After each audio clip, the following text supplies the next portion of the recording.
and welcome to my easy to understand guide to Eli Pariser's theories about media technology, and in particular a focus on filter bubbles. Pariser is not currently a set theorist on any exam board, but I do like to use Pariser to talk about online technologies, and in particular when I'm teaching things like regulation and also media ecology for the CIE A-level exam topics.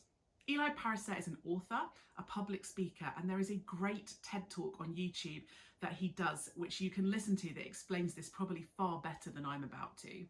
One thing he talks about is that previously, before kind of social media, we had traditional gatekeepers, and there were often human form gatekeepers. So we had human editors, human publishers, human producers of newspapers, for example, TV programs, and they would act as gatekeepers, controlling the flow of information to audiences. Some stories would get published in papers, or they would stop some stories from going in. They would allow some content on TV, but not others. And some people, not Pariser, believe that now that we've got social media and online media, we don't have gatekeepers anymore. We have a more free-flowing information.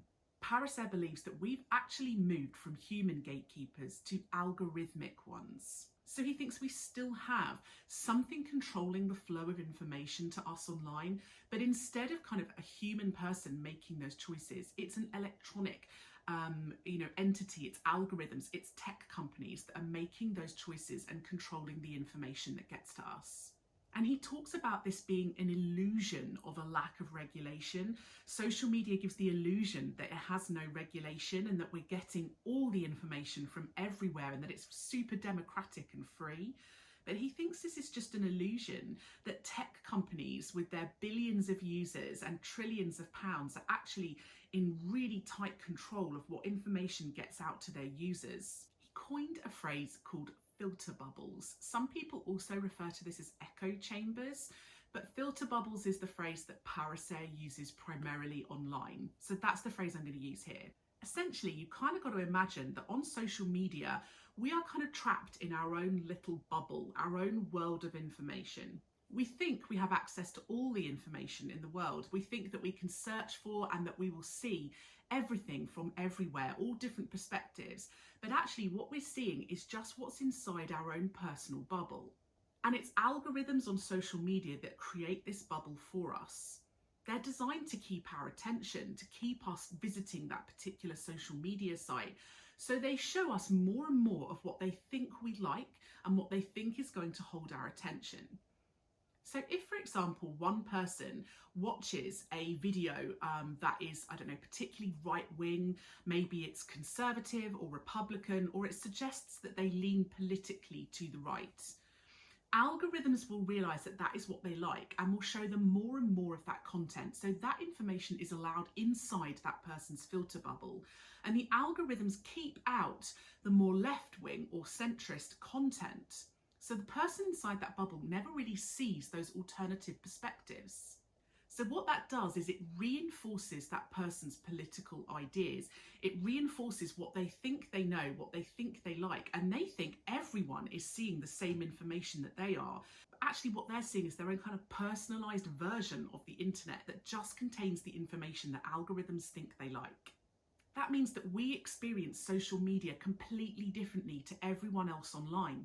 Your version of social media is different to my version. We could both go onto the same social media site right now, and I would see totally different things in my newsfeed as you would in yours, because those algorithms are designed to show us what they think we as individuals will enjoy and what will keep us scrolling.